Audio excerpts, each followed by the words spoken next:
Hi friends, नुकतंच जोशी या व्हिडिओमध्ये आपण जिल्हा व सत्र न्यायालयामधील लिपिक पदाचा कट ऑफ काय असू शकतो या संदर्भात माहिती पाहणार आहोत. आणि हे मी स्वतः काढलेले अंदाज नाही तर विठ्ठल जोशी हे टेलिग्राम चॅनल आहे माझं.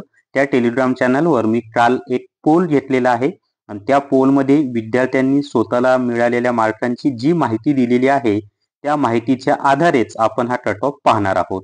तसा लिपिकच्या कट ऑफचा ऑलरेडी एक व्हिडिओ मी अपलोड केलेला होता काही दिवसांपूर्वी, 15-20 दिवसांपूर्वी. पण आता हे ऑथेंटिक विद्यार्थ्यांना मिळालेल्या गुणांच्या आधारे हा कट ऑफ आपण सांगत आहोत. तर या व्हिडिओला सर्वांनी लाईक करा, शेअर करा आणि विठ्ठल सूश यूट्यूब चॅनल सबस्क्राईब करा. स्मार्ट स्टडी पब्लिकेशन नांदेड यांनी पोलीस भरतीसाठी झालेल्या प्रश्नपत्रिकांचे 3 पुस्तकं प्रसिद्ध केलेले आहेत. त्याच्यामध्ये पोलीस भरती 95 प्रश्नपत्रिका संच, पोलीस भरती 812 प्रश्नपत्रिका संच भाग 1 आणि भाग 2 ही तिन्ही पुस्तकं सर्व पुस्तकांच्या दुकानावर तसंच अमेझॉन आणि फ्लिपकार्टवर उपलब्ध आहेत. याच्यामध्ये झालेले पेपर तर दिलेलेच आहेत, प्लस सरावासाठी सुद्धा भरपूर प्रश्न दिलेले आहेत.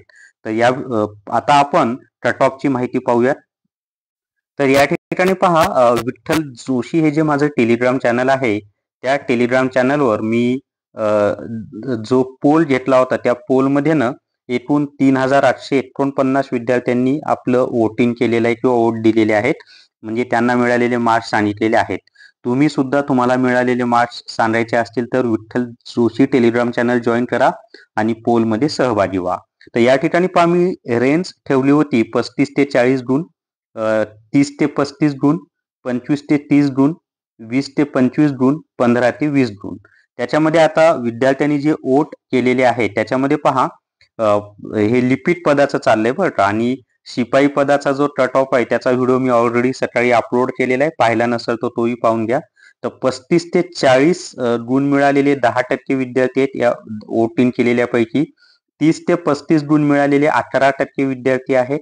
त्याच्यानंतर 25 ते 30 गुण मिळालेले 23% विद्यार्थी आहेत.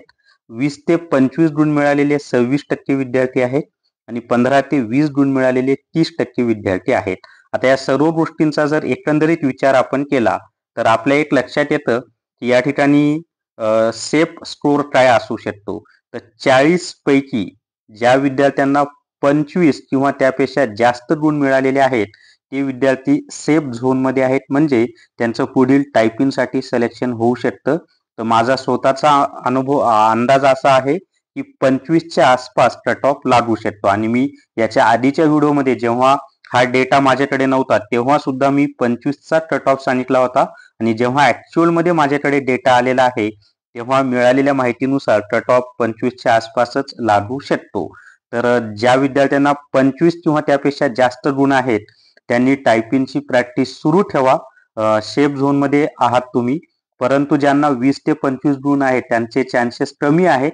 पण तरी टायपिंग असू द्या, इन केस झालंच एखाद्या जिल्ह्यामध्ये तर टायपिंग केल्याचा तुम्हाला फायदा होईल. आणि जरी इन केस नाही झालं तर इतर परीक्षांना त्याचा फायदा होईल. पण माझा अंदाज आहे की 25च्या आसपास हा कट ऑफ लागू शकतो. एक डिस्क्लेमर मला तुम्हाला सांगायचं आहे, हे जे गुणांची माहिती दिली ना कट ऑफच्या, हे माझे स्वतःचे मत म्हणण्यापेक्षा विद्यार्थ्यांनी जे वोटिंग केलेले आहे त्याच्या आधारे ही माहिती दिलेली आहे. असाच कट ऑफ लागेल असा माझा कोणताही दावा नाही, पण मी तुम्हाला स्पष्टपणे सांगितलेलं आहे विद्यार्थ्यांनी जे वोट दिलेले आहे त्याच्या आधारे ही माहिती दिलेली आहे. जर तुम्हाला जिल्हा परिषदेमधील आरोग्य शेवटच्या तांत्रिक 40 प्रश्नांची तयारी करायची असेल तर प्ले स्टोअरवरून विठ्ठल जोशी ॲप डाउनलोड करा आणि आरोग्य शेवट तांत्रिक प्रश्न ई बुक विकत घ्या. तर या व्हिडिओमध्ये एवढीच माहिती. या व्हिडिओला सर्वांनी लाईक करा, शेअर करा आणि Vitthal Joshi YouTube channel subscribe करा. Thank you very much.